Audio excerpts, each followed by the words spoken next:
Welcome to Fix It Home Improvement, covering projects that every homeowner should know and great products for home and garden.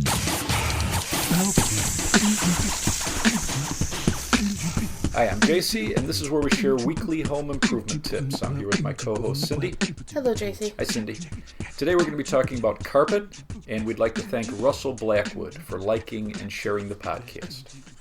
So the first red carpets were written about in 458 BC in Greece. Red carpets? And they were laying these red carpets out for leaders and politicians. Oh, I get it, like the red carpet. Right. And some of the ancient carpets were colored with red dye from cochineals. So these are small insects that are ground up, and they produce this carminic acid, and it creates this either like a reddish purple or a reddish orange dye. It's pretty wild when you see people like just take these bugs and crush it in their fingers. It looks like they've... Why would you watch that? Anyway, they've used these cochineals for about 3,000 years as a dye, and they still use these bugs today to put the red dye in ketchup, soup, powdered drinks, in candy, gum, in yogurt, ice cream, and energy drinks. So all kinds of things that you see around the house. And if you see cochineal or carmine, crimson lake, natural red 4, E120, or carminic acid in the ingredients list when you're looking at food, it's colored with crushed up bugs. That's disgusting. When you're shopping for carpet, there's two main styles. You have cut and loop, and then there's types of both along with combinations of the two. And most carpet is made by these huge machines that are stitching yarn into a canvas-like backing, and then after they dye the carpet, there's another backing glued in place over it, and that locks the fiber into place. Okay. If you leave the loops, you have a looped carpet, so like a Berber style. And then if the pile is cut, you have a cut pile style. Thank you. Cut pile, called plush or velvet, has an even, smooth appearance. And when the fabric is short and dense, it's usually called velvet. When it's a little higher and less dense, they call it plush. And plush can show footprints and vacuum marks. Okay. Textured plush can have more than one color yarn, varying heights, so it's going to create this textured look, and that's going to reduce the footprints and vacuum marks, and it's going to give more depth to the look of the carpet. With carpet called Saxony, the yarn is twisted and heat set to hold this shape. And with some companies, their Saxony is a short, dense look, but the top almost looks like a velvet, so it's very smooth looking. Okay. With other ones, you can see the individual yarn, so it's a little rougher looking. And then some companies will have either a smooth or plush that's cut to about a half-inch tall. And with the smooth Saxony, it's going to show the foot traffic. If you get the Saxony with a highly twisted yarn, it's going to show less. Okay. So a lot of these vary from company to company, whether it's a plush, velvet. Yeah, it's funny. When you look at it and you look at the style, you know, one person's Saxony is another person's textured plush. Oh, how many times I've said that. But it's important to actually look at it and feel it. Yeah. It's like we have a bunch of samples in front of us now. Right. And it's, I mean, there's a big difference when you're looking at them. Well, it's funny, too, and some really look different, but the minute you touch it, it has such a different feel. And with some, your fingers can go right through to the backing, and with others, I mean, it is thick and dense and really plush. It's velvety. Frise carpet is some Did kind... you just make that up? So frise, F-R-I-E-Z-E, is sometimes called twist, and this has very twisted yarn fibers, and the twist is the number of times it's turned in a 1-inch length. Okay. And the higher the twist count, the more resilient it's going to be. Frise yarn is twisted in different directions usually, and that's going to help hide foot traffic and vacuum marks. 7 to 9 turns cause the fibers to have this curled look to it, and it's more of a casual look. And then if you want to be very casual, you get the frise in longer lengths, and it turns into shag. Cable carpet is similar to shag. It has thick, long pile, very comfortable, but this can mat down and leave foot marks. They're usually suggesting not to use a cable-style carpet for a high-traffic area. Okay. So those are the main styles with a cut pile. With looped carpet, you can have a level loop, and that's usually called a Berber carpet. With the looped carpets, they're very durable, long-lasting. They're going to stand up to high traffic. The only thing you have to be aware of, depending on the density, the seams may show up more than a cut style. Right. And when you bend them over stairs, sometimes the backing may show through. But this gives a very contemporary look. And with the level loop, you can get a very smooth appearance, although it's not going to be as soft as a cut pile. With multi-level loop or textured loop, these loops are at different heights, so it's going to create a design or a pattern throughout the carpeting, so it's going to give it kind of a casual look. What do you mean by casual? Are there like carpets that are considered fancy? Plush and velvet. You can also get cut and loop carpets. So this is a combination of loop and cut yarn to create the pattern. So just very interesting, the different designs that you can get into the carpet. It feels cool too. I'm feeling the sample. Berber carpets were originally made by the Berber tribe in northwest Africa around 600 BC, and they would weave these patterns into their carpets and fabrics to keep track of their history and stories, and they would hand these down from generation to generation. Oh, that's nice. And the master weavers, what they would do is they would burn the edge of the carpet to prevent bad spirits from being attracted to the beauty of these rugs. They didn't want them hanging out on them. The feel and durability of your carpet is going to vary depending on the type of material the fibers are made out of. Nylon and polyester are the two most popular. And with nylon, this was created by DuPont in 1935, and they originally used this in toothbrushes. Interesting. So soft to the touch, they were developing this to replace silk. So very strong fibers, good for high traffic areas. It's soil and mildew resistant, and it doesn't mat down easy. And with nylon, most of it's treated with a stain-resistant chemical to protect against spills or accidents. Nylon can fade over time if it's kept in direct sunlight. And some of these fibers are manufactured thinner, so it's going to give it a much softer feel. But when you get into these carpets that are considered soft touch, or they're called soft nylon, they're slightly less durable than a standard nylon. Interesting. You also have nylon 6 and 6,6. The 6,6 is their premium nylon, and this is going to be more resistant to stains. Couldn't they just say 7? The 6,6, more durable than just the 6 without the comma and the other 6. Polyester carpets are very popular because they're less expensive than nylon. They come in a wide range of colors and textures. The problem with polyester, though, it's not as durable as nylon, so you really wouldn't want to use this in high traffic areas in your home, especially if you're staying there for a long time, although they're very soft and they're stain resistant. And when you're looking at polyester carpet, make sure that you're looking at the labels because there's a lot of types. So you can get BCF polyester. This is bulked continuous filaments. They don't shed. Okay. Or you can get staple. And these are short lengths of fiber. They twist them together to form longer strands. So when you initially get this and you vacuum it, you're going to get a short period of shedding. Okay. That's where the strands come apart. You have PET polyester. So this is stronger than standard polyester. And they use recycled plastic mixed into the polyester. And so they're using billions of plastic bottles every year that they recycle for this PET polyester, which is nice that they're recycling. And amazing that it's soft. You wouldn't think that plastic could turn into something so soft. You can also get something called green smart polyester, and they also use recycled plastic like PET. PTT polyester is softer and more durable than PET polyester, and this has permanent stain resistance.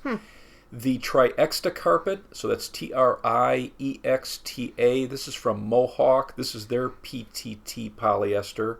And then Sorona from DuPont. This is PTT, and they use corn sugar, so it's environmentally better. And then Smartstrand is one of the lines of Sorona carpet. We watched a couple of videos with the Triexta and the Sorona to show the stain resistance. Yeah, amazing. Compared to like a nylon carpet. Right. And it was amazing. They used like yellow mustard on it. Right. And it was which voids like every warranty out there. Right, but I mean it was amazing how easy it came out. Yeah, so the PTT is actually it's interesting that it's permanently stain resistant, where like the nylon they put a chemical just over it. Right. So over time, if you're cleaning it a lot, it slowly diminishes that stain resistance. Right.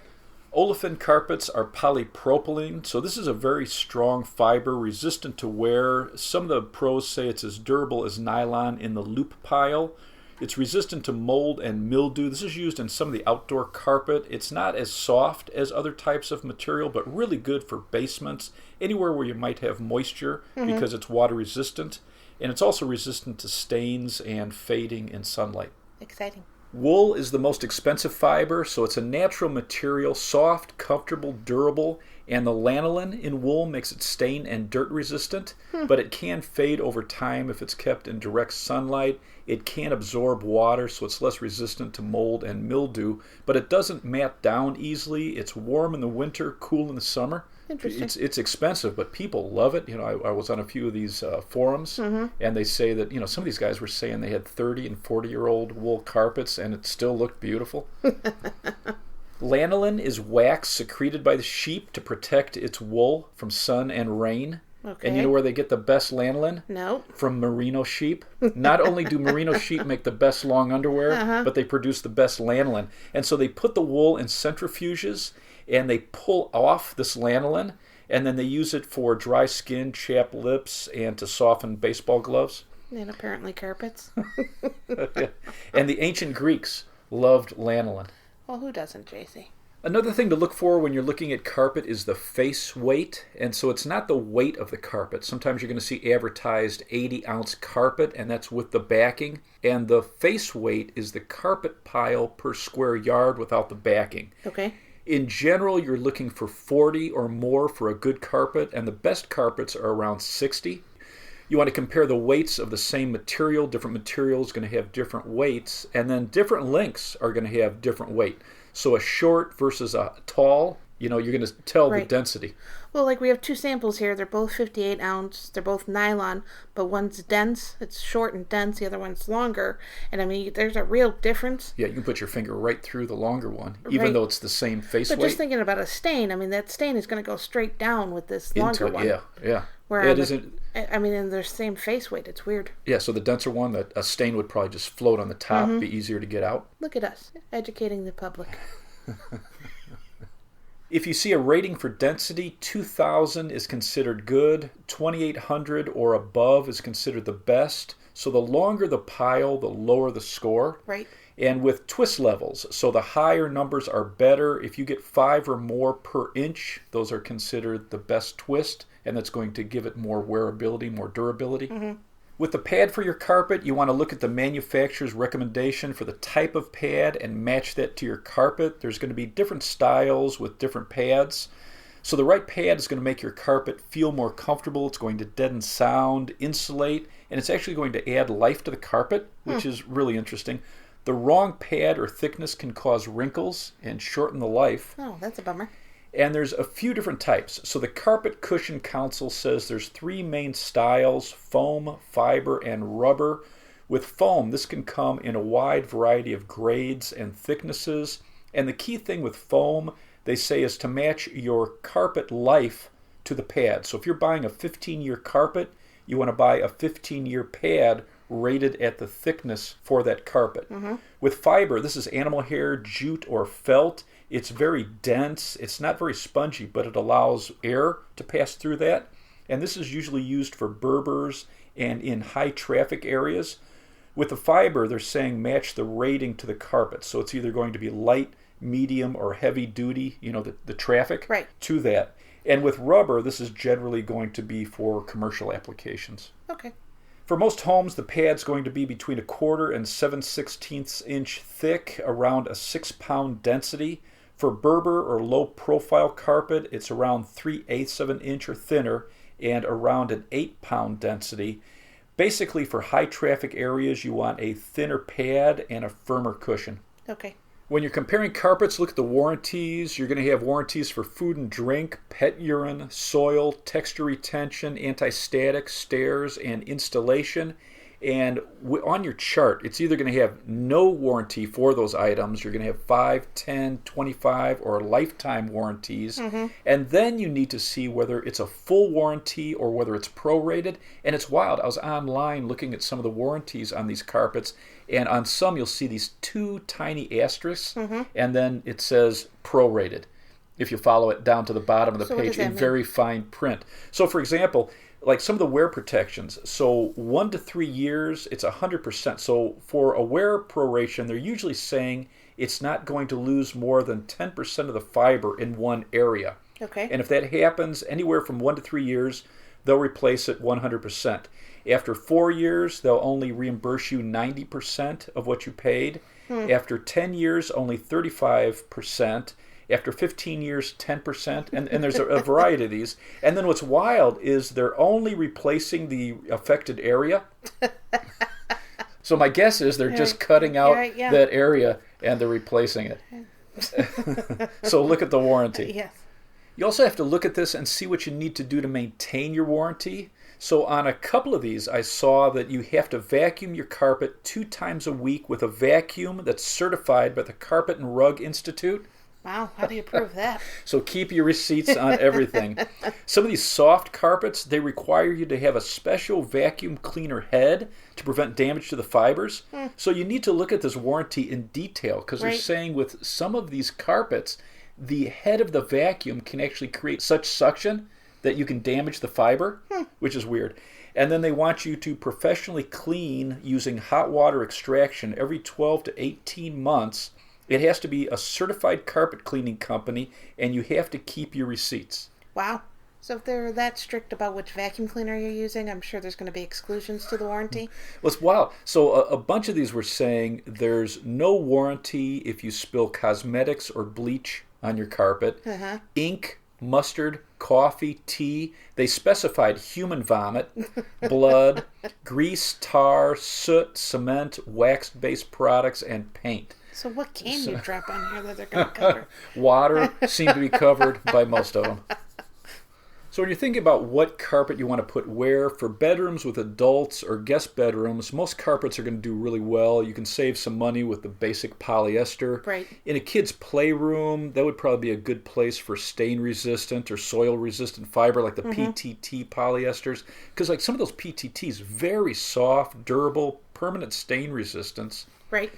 When you get into family rooms and living rooms that are high traffic, or if you have pets, a textured pile or a loop pile, multicolored, multi-textured, those are going to stand up for years and they're going to look great. Right. And then if you have family rooms where you have less traffic, this is a nice place to get some of these friezes. You can get the textured plush, so you can have a great look and it feels great. And then, think about your area. Are you going to have guests sitting in there drinking or eating with snacks? So say if you're watching TV, you might want, stain resistance might be the most important thing for your carpet. Just sitting on your carpet too, like if you're wearing shorts. Right. Some of them not so nice. Right. No olefin. For hallways and stairs, high traffic areas where it's centered in a small area, nylon is one of the best. It stands up for years. The textured short dense pile or a dense looped carpet is going to be great anywhere for high traffic. And especially you need to think about it on the top or the bottom of stairs because you're constantly landing in one spot and then kind of twisting. So that can really beat up a lot of carpets. In the basements, the olefin is probably the best, potentially if there's ever going to be any moisture or wear. Flood. Right. Yeah, it's going to stand up to that. Right. Some top-rated brands were Mohawk, Shaw, Stainmaster, DuPont, Atlas, and Dixie Home. Do you have anything else to add? I would think about the traffic in an area, match the material to it, and then make sure that you're matching your padding to the carpet, whatever the recommended thickness and density is. Review your warranty. Very, very carefully. Keep your receipts. If you want to go green, you can look for a larger percentage of recycled material.